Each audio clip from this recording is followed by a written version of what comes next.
telefónica con Diego Eloy Ramírez, que fue autor del libro El último maldito, conversatorio con Norberto Galasso. Hola Diego, ¿cómo estás? Hola, buenas tardes. ¿Todo bien? Todo bien, por suerte. Bien, che. Vamos ahora a arrancar la entrevista, si te parece. Dale. Para vos, ¿quién es Norberto Galasso? Bueno, Norberto Galasso, bueno, es uno de los grandes pensadores nacionales, historiador, ensayista, una figura clave, digamos, en lo que nosotros llamamos pensamiento nacional, que rescató del olvido a los fundadores de esta corriente, digamos, Arturo Jauretche, Scalabrini Ortiz, Manuel Ugarte, Hernández Arrey, digamos, es una figura fundamental tanto en términos históricos como un ejemplo de militancia política. Si tendría que resumirte quién es Norberto Galasso, te diría eso. Y la influencia de Galasso en el día de hoy, digamos, porque podemos ver como distintos ámbitos de influencia, la academia, las publicaciones más masivas, la política. ¿Cómo ves que podemos considerar la influencia de Norberto Galasso en el día de hoy? Disculpame, pero se entrecorta, no se escucha nada. Sí, no, te preguntaba de que cómo ves la influencia hoy de Norberto Galasso, ya sea en el ámbito académico, en el ámbito de la difusión de las ideas o en el ámbito político más general. Bueno, Norberto, en realidad yo lo encuadro, por eso el libro se llama El último maldito, yo lo encuadro dentro de esta lista de malditos, que malditos son aquellos que, silenciados por la historia oficial, ¿no? La superestructura cultural los esconde para que nosotros para que el pueblo no llegue a conocer las obras y la acción y la vida de estos hombres y mujeres que son un ejemplo, digamos, en la lucha antiimperialista de Argentina y América Latina. En términos académicos, como te decía, yo a Norberto lo encuadro en la lista de malditos porque en dictadura, por ejemplo, algunos de sus libros fueron directamente censurados. Y en democracia cambiaron los modales, pero el objetivo sigue siendo el mismo. Su obra es bastante ocultada por toda la superestructura cultural. Sin embargo, de a poquito pudo ir rompiendo con eso, pero no tiene tanta influencia en el ámbito académico aún. ¿Por qué Sí. crees que se da este fenómeno de ocultamiento? Y precisamente por las ideas que defiende. Digamos, tenemos que tener en cuenta que Argentina y en particular y América Latina en general somos una semicolonia. Digamos, semicolonia en el sentido que no nos dominan en términos de fuerza, no es que viene un ejército que nos invade y nos controla, sino a través de una colonización pedagógica, a través de las ideas. Entonces, todas las ideas que van en contra del status quo son silenciadas.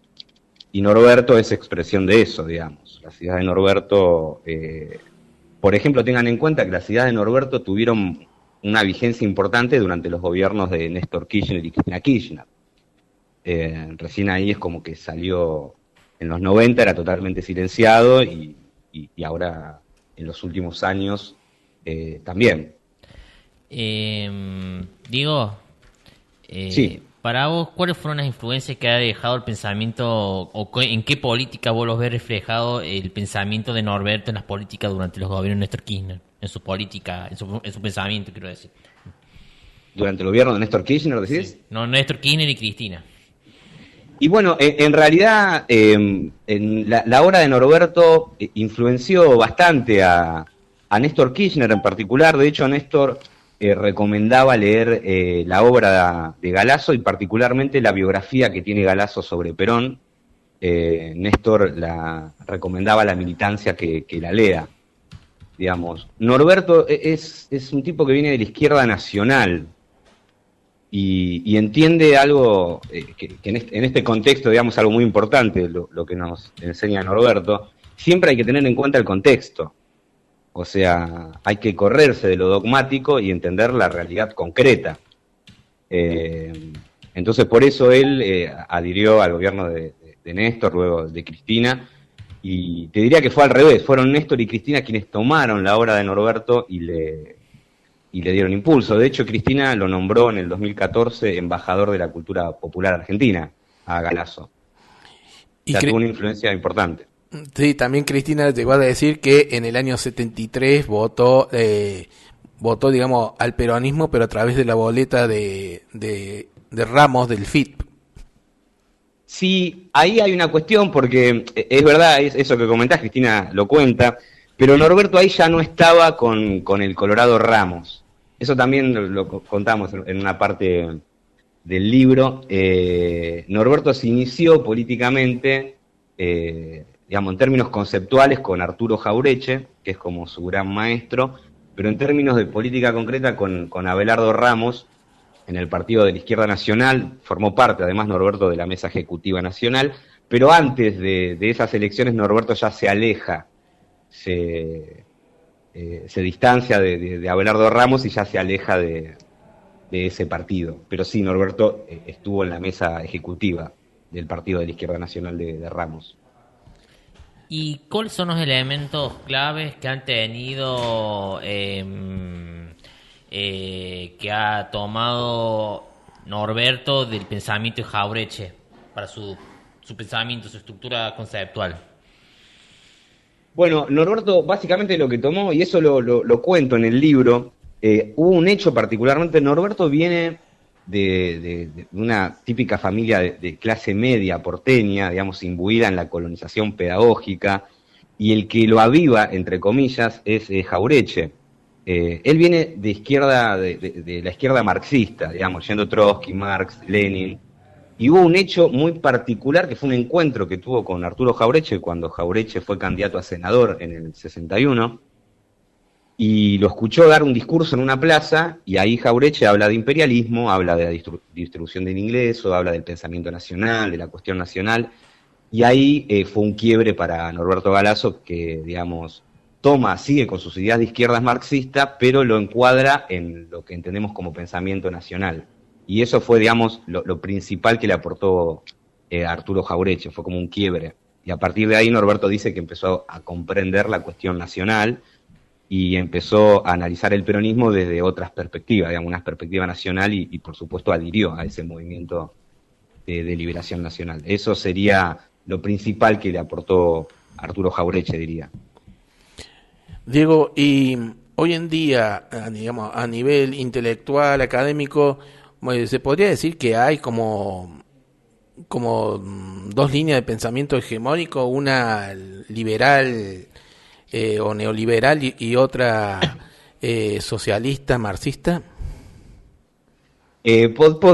Podría ser un buen resumen ese, si tenemos que generalizar en el ámbito académico, podría ser un buen resumen. Falta, digamos, la pata nacional, ¿verdad?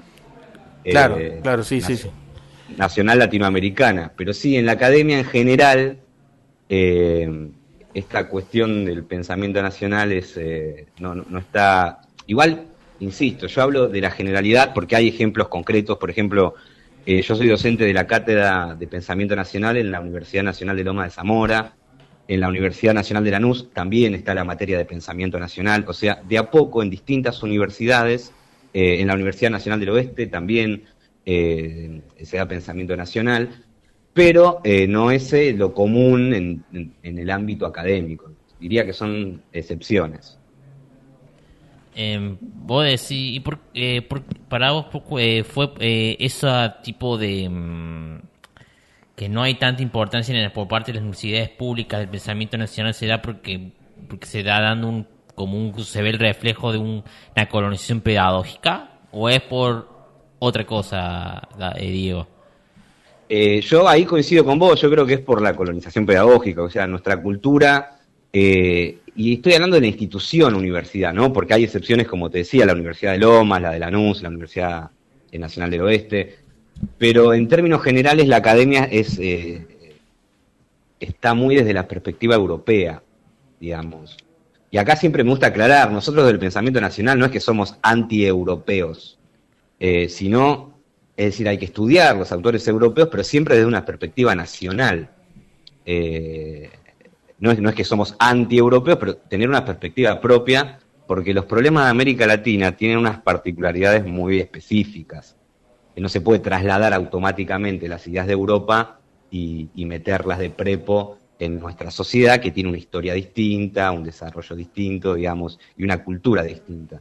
Yo creo que por eso, y ahí coincido con vos, que básicamente la cuestión es en esta colonización pedagógica, y la institución universitaria un poco reproduce eso. ¿Y para vos qué políticas se tienen que hacer por parte del Estado para empezar a, no digo exterminar esta colonización pedagógica, o para vos qué política tiene que hacer el Estado nacional como para lo menos matizar o bajar un poco la gradualidad de esta colonización pedagógica en las instituciones educativas o en las institutos de educación superior?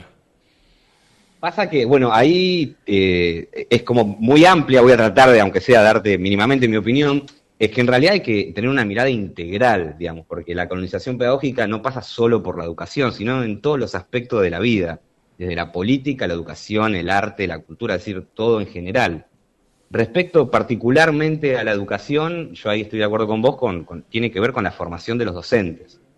O sea, nosotros, por ejemplo, la maestra llega al colegio y en las clases de historia le dice a los chicos, bueno, hoy vamos a ver historia. Y da la historia oficial. Y eso la maestra debería decir, hoy vamos a ver una historia, que es la historia oficial, que es una línea, una versión, una perspectiva historiográfica que arrancó con el mitrismo, pero hay otras corrientes historiográficas. Es decir, hay que ampliar el espectro y contar todo, digamos. Lo que pasa que en Argentina, en esta colonización pedagógica que hablamos, por ejemplo, la historia oficial parece que fuera objetiva la historia. Y cualquier cosa que salga de ahí ya es adoctrinamiento. Y en realidad la historia oficial es claramente una visión de la historia, no es la historia objetiva. Y nosotros desde el pensamiento nacional, y Norberto particularmente, que viene trabajando hace tantos años en eso, combatimos eso, ¿verdad? Diego, ahora te traigo más, digamos, la realidad política, pero tratando de interpretar la realidad política a través de las ideas, ¿no? ¿Vos creés que ahora este resurgimiento fuerte que se da no solamente en Argentina y en Latinoamérica, sino en gran parte del mundo, de las ultraderechas, Sí. tiene que ver también con una pérdida de identidad ideológica de sectores de centro izquierda o socialdemócratas? Ahí, mira, mi opinión yo creo que no tiene que ver tanto con una cuestión ideológica, tiene que ver con una cuestión más de política práctica. O sea, la política, si es algo que tiene que hacer, es resolver los problemas. Cuando desde la política no se resuelven los problemas, surgen estos extremos, sea de derecha o de izquierda, que vienen con soluciones mágicas, pero en realidad tiene que ver con un aspecto de que la política no solucionó los problemas. Y hablo de esta política, ¿verdad? Porque hay una cuestión que creo que debemos tener en cuenta, que tiene que haber participación popular. O sea, la política no tiene que ser algo elitista. Y eso se nota en la no resolución de los problemas, es que cada vez hay menos participación popular.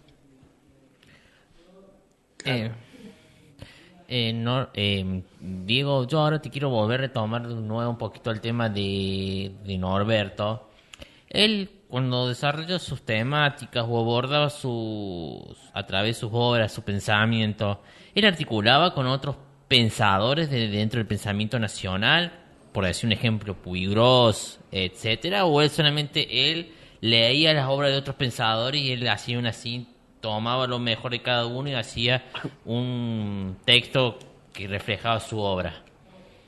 Las dos cosas en realidad, porque Norberto, tengan en cuenta que Norberto es el biógrafo de Scalabrini Ortiz, de Arturo Jaureche, de John William Cook, de Hernández Arregui, de Manuel Ugarte, es decir, de los grandes pensadores nacionales, Norberto Galazo es el biógrafo.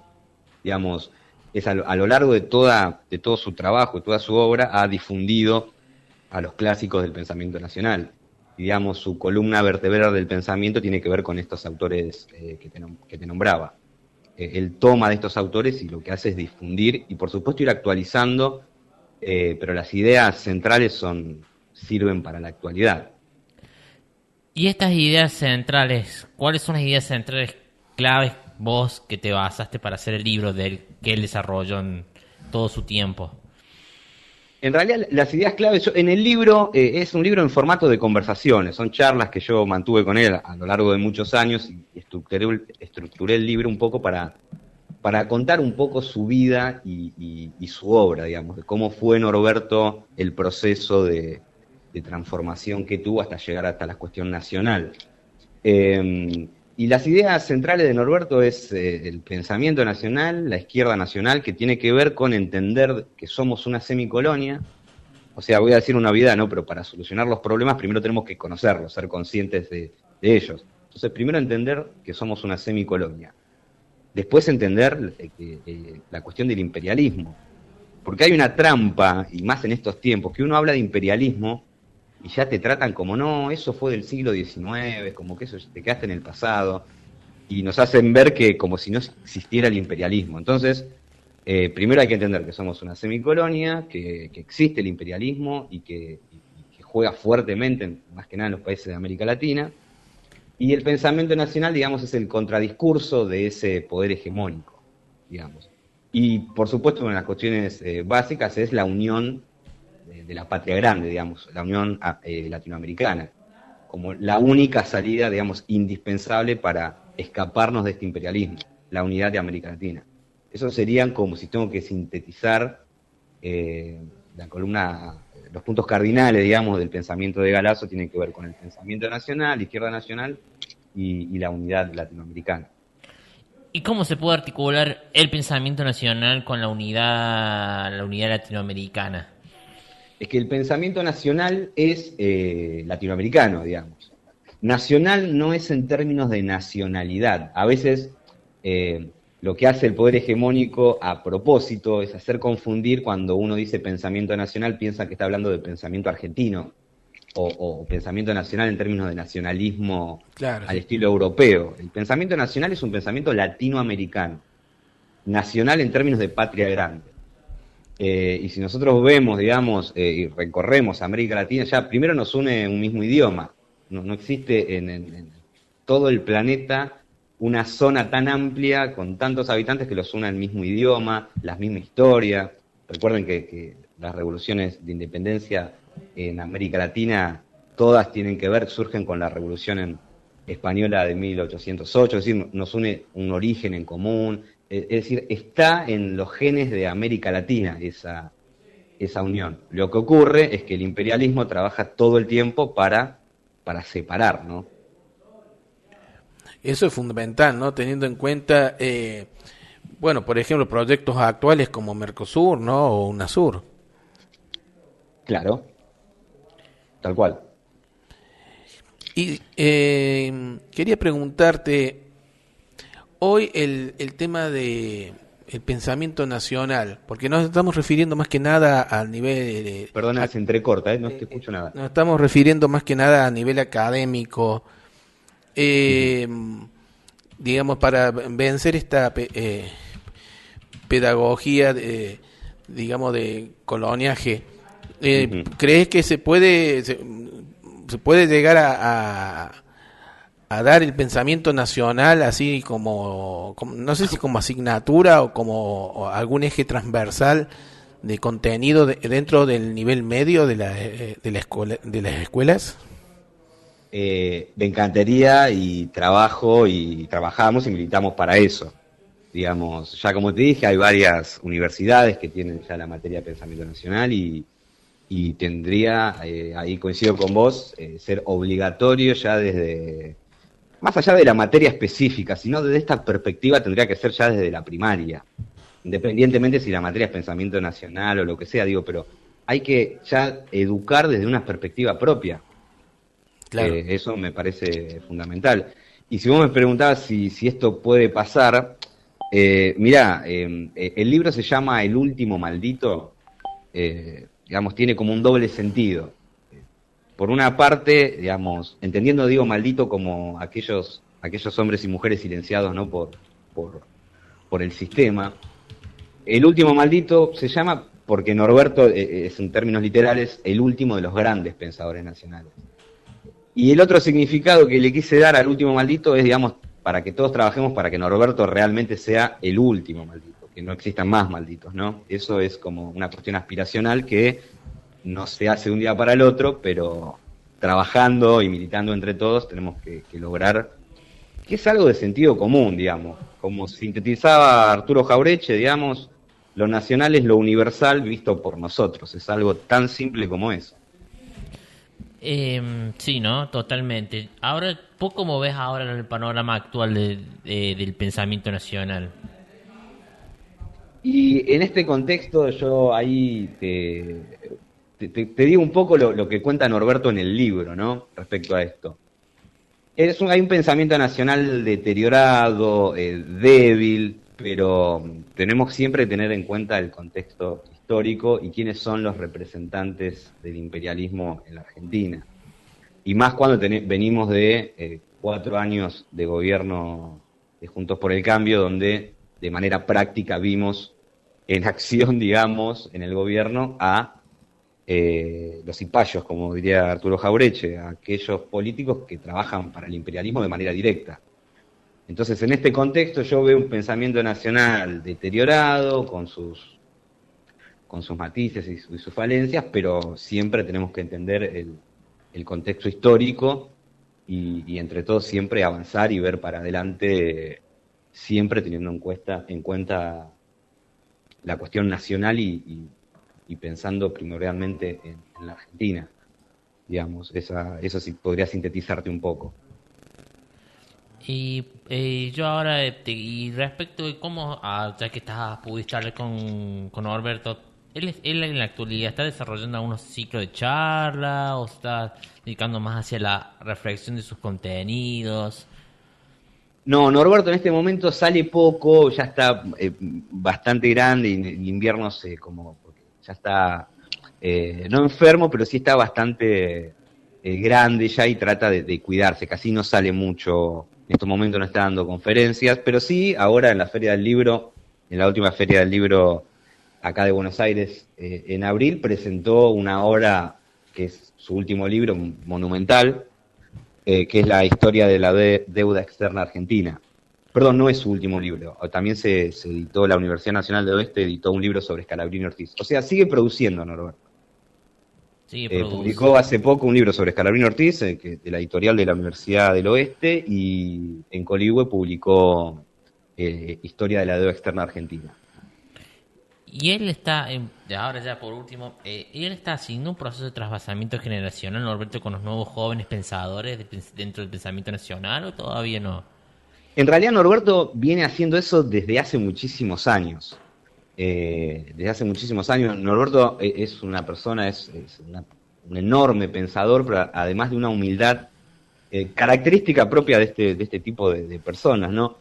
Yo te puedo nombrar, por ejemplo, el que hace la reseña de mi libro en la contratapa, es Maximiliano Molosnik, que en términos de trabajo historiográficos es como el discípulo de Norberto.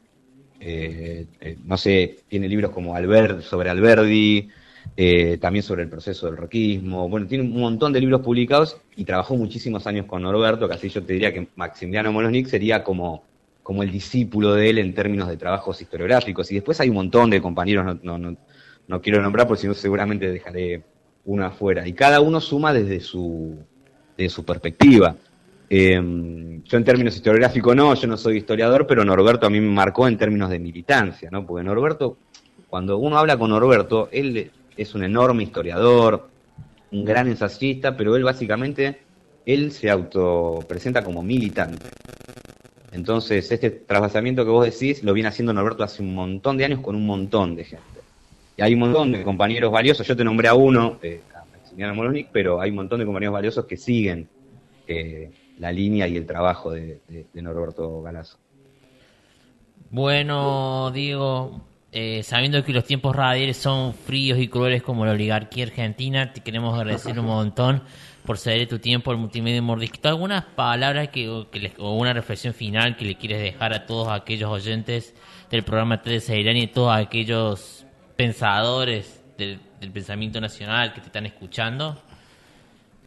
No, la verdad no me siento, digamos, capacitado para responderte eso, simplemente darte mi humilde opinión respecto en este contexto histórico tenemos que, todos los que pensamos así, que somos, te digo, la gran mayoría, que queremos una Argentina libre, justa y soberana, más allá de las matices ideológicas que podamos tener en este contexto histórico, tenemos que tirar todos para el mismo lado, porque tenemos que tener en cuenta que lo que está enfrente es muy complicado y defienden intereses que no tienen nada que ver con los nuestros. Entonces, con los nuestros me refiero a la Argentina. O sea que si tendría que dar una opinión, eso. Dejar de lado las matices ideológicas e ir a lo importante, que es lo que nos une, ¿no? Que es la Argentina y que el pueblo viva un poquito mejor. Bueno, Diego, muchísimas gracias por ceder tu tiempo al Multimedia Humor Digital por la entrevista el día de hoy. No, por favor, gracias a ustedes.